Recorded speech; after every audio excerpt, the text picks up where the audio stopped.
महोदय, सर्वप्रथम मैं आपके प्रति आभार व्यक्त करती हूं कि आज आपने मुझे बजट की इस चर्चा में अपनी ओर से वक्तव्य प्रस्तुत करने का मौका दिया। 2-3 घंटे पहले सदन में एक वक्तव्य ऐसा आया जिसे सुनकर सोचने पर सदन का हर सदस्य मजबूर हो गया कि एक व्यक्ति झूठ की नींव पर खड़ा असत्य की और कितनी इमारतें बना सकता है। उस व्यक्ति ने सदन की गरिमा का बिल्कुल ख्याल ना रखते हुए इस सदन द्वारा संवैधानिक तरीके से पारित कानून को काला कहा। संविधान की अवहेलना करना इस सज्जन के लिए नई बात नहीं है। इस सदन में बजट के ऊपर चर्चा करना उन्हें स्वीकार नहीं। इस बात को देखकर कई लोग हतप्रभ रहे होंगे कि चर्चा बजट से संबंधित है तो बजट पर व्यक्ति क्यों ना बोले। लेकिन शायद मंशा यह है कि यह बजट भारत को आत्मनिर्भर बनाने का बजट है। यह बजट भारत को जोड़ने का बजट है। और जिन लोगों ने दिल्ली में भारत के टुकड़े होने के नारे का समर्थन किया, वो भारत को समर्पित इस बजट का समर्थन कभी नहीं कर पाए। मैं अचंभित थी सभापति महोदय जब उस व्यक्ति ने किसान की दुहाई दी और आरोप मढ़ा इस सरकार पर। अचंभित इसलिए क्योंकि जिस क्षेत्र के वो निवर्तमान सांसद हैं, उस क्षेत्र में मंडी व्यवस्था की वो चर्चा करते हैं, चिंता करते हैं, लेकिन पूर्ण रूप से उस प्रदेश में क्या व्यवस्थाएं हैं उसके बारे में कभी चर्चा में शामिल नहीं होते। और जिस प्रदेश, जिस लोकसभा क्षेत्र से वो हारे, उस प्रदेश, उस लोकसभा क्षेत्र में किसान का उन्होंने क्या हाल किया, आज आपकी अनुमति से अध्यक्ष जी, सभापति महोदय जी, मैं उस संदर्भ में कुछ बोलना चाहती हूं। लेकिन बजट से उनका कोई सरोकार नहीं, क्योंकि जैसा मैंने कहा, यह बजट देश को जोड़ने का बजट है, आत्मनिर्भर बनाने का बजट है, देश को तोड़ने का बजट नहीं है। देश जुड़ता है तब जब महामारी दस्तक दे देश पर और देश का प्रधानमंत्री ये चिंता करे कि देश का एक भी गरीब रात को भूखे पेट ना सोए। और गरीब कल्याण पैकेज के माध्यम से देश के प्रधानमंत्री 80 करोड़ नागरिकों को 8 महीने तक मुफ्त का राशन पहुंचाने में सफल हो जाएं। इस सज्जन को यह बात स्वीकार नहीं कि 80 करोड़ नागरिकों तक इस बजट के संदर्भ में देश के प्रधानमंत्री ने राशन 8 महीने पहुंचाया कैसे। क्योंकि जब जब सत्ता इनके पास थी तब तब गरीब का क्या हश्र होता था ये देश जानता है, इसलिए आज वो सत्ता में नहीं है। आज अमेठी के सांसद होने के नाते इस बजट का समर्थन करते हुए मैं माननीय प्रधानमंत्री जी को आभार व्यक्त करती हूं कि देश की 80 करोड़ नागरिकों में अमेठी का 3,18,000 नागरिक है जिसको मुफ्त राशन देश के प्रधानमंत्री ने इस बजट के आधार पर दिया। इस व्यक्ति ने कहा, जो सदन में इस वक्त मौजूद नहीं है, जब अनुराग ठाकुर जी बोल रहे थे तब चले गए, कि उनका बजट से कोई सरोकार नहीं। और मैं अचंभित नहीं, क्योंकि इस बजट में आत्मनिर्भर स्वस्थ भारत योजना का उल्लेख है। 2,23,000 करोड़ का आवंटन वित्त मंत्री ने इस बजट के माध्यम से किया, लेकिन सरोकार उस सज्जन को नहीं जब वो सांसद थे, उनके जिला के अस्पताल में महोदय सीटी स्कैन की मशीन तक नहीं थी। महोदय, जब वो सज्जन सांसद थे अमेठी के, तब उनके परिवार के एक ट्रस्ट ने वर्षों पहले जमीन ले ली प्रशासन से, ये झांसा देते हुए कि मेडिकल कॉलेज बनाया जाएगा अमेठी में। उस जमीन पर अपने लिए गेस्ट हाउस बना लिया। लेकिन आज मैं अमेठी की सांसद होने के नाते ये कहना चाहती हूं, अमेठी में पहली बार मेडिकल कॉलेज देने का अगर प्रावधान किसी ने किया तो नरेंद्र दामोदर दास मोदी ने किया। महोदय मैं कहना चाहती हूँ, आपका रिकॉर्ड में नहीं जाता है, आप महोदय एक सांसद के नाते मैं जो तथ्य आज कह रही हूँ उसे कोई नहीं झुठला सकता। जिस सांसद के रहते अमेठी में सीटी स्कैन की जिला अस्पताल में मशीन तक नहीं लगी, शक्ति रखो, उस सांसद ने कभी भी इस बात पर चिंतन नहीं किया कि 2010 में अमेठी जिला के सृजन के बाद कलेक्टर का एक ऑफिस तक नहीं बना। महोदय शिलान्यास अगर कलेक्टर ऑफिस के लिए, अगर आरटीओ ऑफिस के लिए, जिला की अगर फायर स्टेशन के लिए, पुलिस लाइन के लिए, जिला विद्यालय निरीक्षक का कार्यालय उसके लिए, अगर ये सारे शिलान्यास, ये सारे कार्य हुए महोदय, तो उस आवंटन की वजह से हुए जिस बजट को आज पीठ दिखाकर वो व्यक्ति यहां से चले गए। और जो व्यक्ति अपने जिले में, अपनी लोकसभा क्षेत्र में कलेक्टर का एक ऑफिस नहीं बना पाया, वो देश को बनाने के बजट का समर्थन का खाक करेगा। महोदय ये कहना उचित होगा महोदय कि इस बजट में जब स्वास्थ्य के आवंटन की मैंने चर्चा की तो मात्र मेडिकल कॉलेज की चर्चा नहीं की। सांसद के नाते मैं ये भी आभार व्यक्त करना चाहती हूं देश की, प्रदेश की सरकार को कि 200 बेड का ट्रॉमा सेंटर अगर बना तो भारतीय जनता पार्टी की सरकार द्वारा मेरे गृह क्षेत्र में, मेरी लोकसभा क्षेत्र में बना। महोदय जिस सज्जन ने आज बजट से चर्चा करने से इनकार कर दिया, उस सज्जन को कभी ना कभी अमेठी में जाकर इस बात का जवाब देना पड़ेगा कि अमेठी में 3 लाख गरीब परिवारों की बहू, बेटियां, माताएं खुले में शौच में जाती थी। उन परिवारों के लिए कभी भी इस सज्जन ने एक शौचालय तक नहीं बनवा कर दिया। इसलिए आज इस बजट के प्रावधान में स्वच्छ भारत अभियान की सफलता हेतु 10 करोड़ गरीब परिवारों को जो देश में पहली बार एक शौचालय मिला, उसमें योगदान अमेठी के 3 लाख परिवारों को जीवन में पहली बार शौचालय बनाने वाले नरेंद्र मोदी जी की सरकार को मैं आभार और अभिनंदन व्यक्त करना चाहती हूं। वित्त मंत्री जी सभागार में उपस्थित हैं। वित्त मंत्री जी पर कितने कटाक्ष किए उस सज्जन ने, ये ना अनदेखा है ना अनसुना है। और आज जब बजट पर उन्होंने चर्चा करने से उस सज्जन ने इनकार कर दिया, तो इस बजट में वो क्या क्या प्रावधान है जिनसे चर्चा करने से वो पीठ दिखाकर गए। इस बजट में प्रावधान है कैसे हमारे ग्रामीण अंचल में इंफ्रास्ट्रक्चर की दरकार है। महोदय जिस बजट में रूरल इंफ्रास्ट्रक्चर का प्रावधान हो उस पर चर्चा करना सज्जन को स्वीकार नहीं, क्योंकि अमेठी में 194 ऐसी पंचायतें हैं जिनमें आज तक उस व्यक्ति ने भवन ही नहीं बनवाया था। ये भवन निर्माण कब संभव हुआ महोदय? जब देश के प्रधानमंत्री नरेंद्र मोदी बने। आज जब शौचालय की बात करती हूं, 3 लाख परिवारों की बात करती हूं, महोदय सोचिए जिस लोकसभा क्षेत्र से देश के प्रधानमंत्री आए, जो सज्जन आज बाल हट का यहां पर उदाहरण दे रहे थे, उस लोकसभा क्षेत्र में 680 ऐसे सार्वजनिक स्थल से महोदय जहां पर जिंदगी में कभी सामुदायिक शौचालय नहीं बना।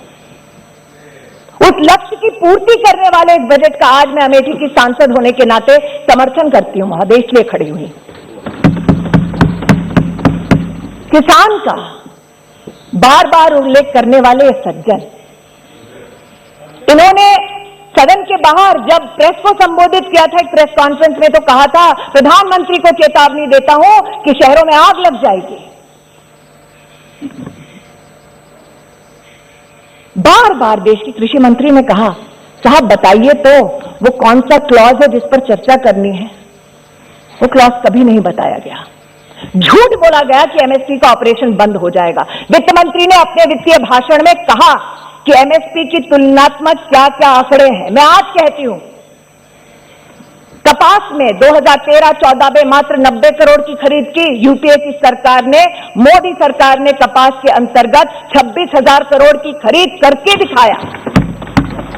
और जो सज्जन इस सदन में किसानों की दुहाई देते हैं महोदय, 2013-14 में जब उनकी सरकार थी, इधर भी उधर भी, कम एमएसपी का लाभ मात्र 500 किसानों को मिला एक पूरे गृह क्षेत्र में।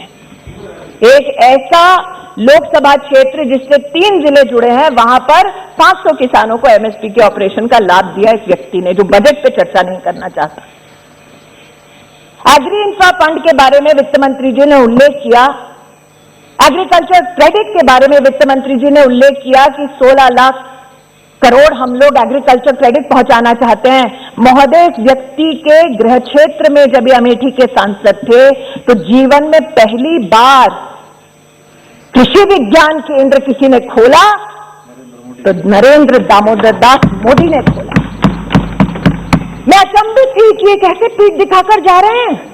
अरे जब ये सांसद थे अमेठी के, तो अमेठी के किसान एकत्रित होकर हमारे कृषि मंत्री से बोले, साहब आज तक खाद की एक रैक नहीं उतरी अमेठी में।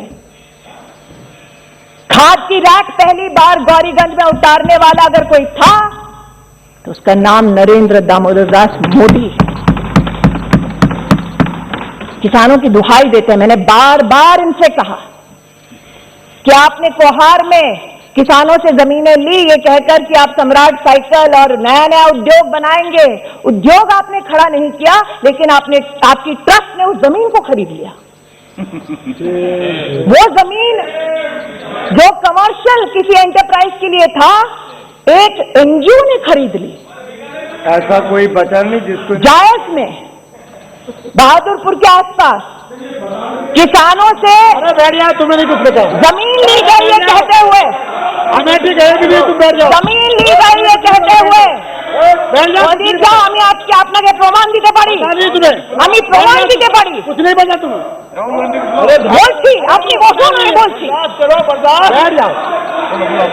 मंत्री हूँ तो क्या, अमेठी की सांसद भी हूँ। बैठ जाओ, झूठ का पर्दाफाश करने का मेरा भी अधिकार है। आप बैठ जाइए, कृपया बैठ जाइए। अजय रंजन जी बैठ जाइए, जायज बहादुरपुर आप बैठ जाइए। किसानों से जमीन ली गई ये कहकर कि महिलाओं के लिए इंटर कॉलेज खोला जाएगा, और इंटर कॉलेज नहीं खोला महोदय, उनकी दोबारा ट्रस्ट ने वो जमीन ले ली, अपना कार्यालय खोल दिया। और जब प्रशासन ने महोदय वो जमीन वापस मांगी तो ये कोर्ट चले गए किसानों के खिलाफ। आज महोदय पार्लियामेंट्री मंत्री, संसदीय कार्य मंत्री राहुल गांधी जी कह के गए कि मोदी जी के लोग किसानों की जमीन ले लेंगे, उसी के ही रिप्लाई दे रहे हैं कि मोदी जी जमीन देते हैं, लेते नहीं है। यही तो मंत्री जी कह रहे हैं। मंत्री को राइट है इंटरवीन करने का, मंत्री को राइट है इंटरवीन करने का, भाई इसलिए इंटरवीन करने। वो कह रहे थे ना किसानों की वो जमीन ले लेंगे, तो जमीन किसने ली वो बता रहे हैं। धन्यवाद। Whatever I'm stating is a fact. तब आप बैठ जाइए। And since the gentleman concerned refused to speak on the budget, I am extremely grateful that you allowed me to speak on the budget. And it is that budgetary comparison, sir, that I am laying on the floor of this house through my speech. I would like to hear add, sir. इस budget के जो पीठ दिखाकर गए हैं वो सज्जन, आपको पता है एक छोटा सा इसमें प्रावधान है महोदय। वित्त मंत्री जी ने बात की एविएशन सेक्टर में, उड़ान में, मेट्रो में किस प्रकार से राष्ट्र को सशक्त किया जाएगा। चर्चा ये की गई साथ में वित्त मंत्री द्वारा कि 18,000 करोड़ रुपया बस की सेवा को भी सुदृढ़ करने के लिए दिया जाएगा।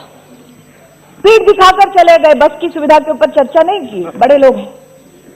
लेकिन एक सत्य ये भी है महोदय कि अमेठी में 30 साल से चिलोई का बस अड्डा बना नहीं पाए।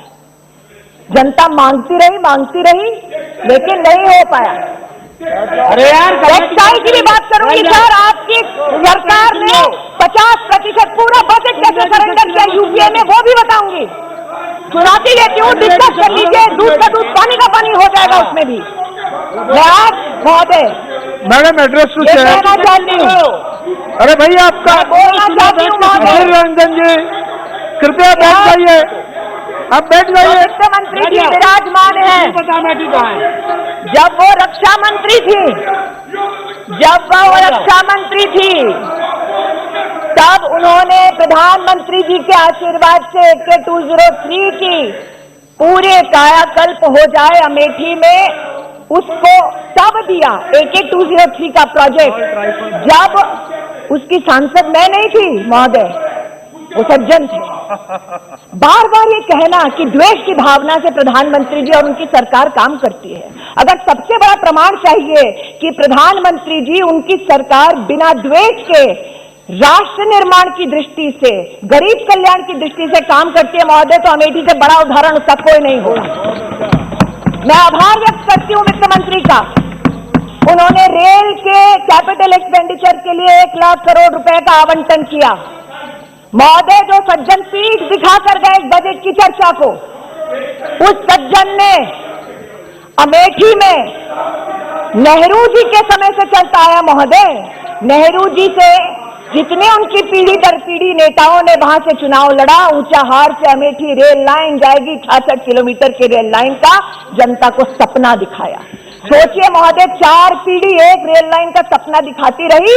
DPR तब बना जब देश का प्रधानमंत्री नरेंद्र दामोदर दास मोदी बना। जिस बजट को आप पीठ दिखाकर गए हैं, उस बजट के संदर्भ में कहना चाहती हूं महोदय, वित्त मंत्री जी ने सड़क निर्माण के लिए 1 लाख करोड़ रुपया का आवंटन किया है। उसमें अमेठी में मात्र 5 अरब रुपए की सड़कों का निर्माण हुआ जब देश में मोदी, प्रदेश में योगी की सरकार आई।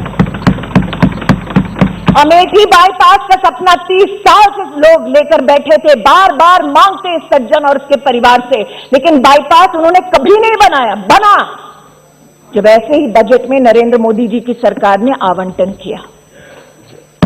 महोदय, पूर्वांचल एक्सप्रेस अब अमेठी को छूती हुई जाती है।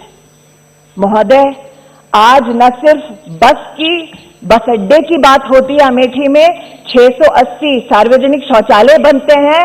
194 पंचायत भवनों में से मात्र 1.5 साल की अवधि में 55 भवन बन जाते हैं। ये इसलिए संभव होता है महोदय, क्योंकि देश को आत्मनिर्भर और सशक्त बनाने का बजट ये सरकार पारित करती है।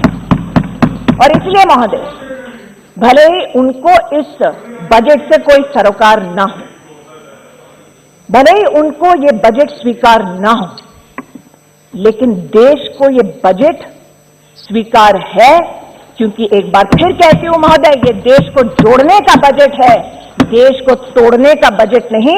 देश को आत्मनिर्भर बनाने के बजट का मैं समर्थन करती हूं। प्रधानमंत्री जी का अमेठी के नागरिकों की ओर से आभार व्यक्त करती हूं और वित्त मंत्री जी को और राज्य मंत्री जी को अभिनंदन देती हूं। धन्यवाद।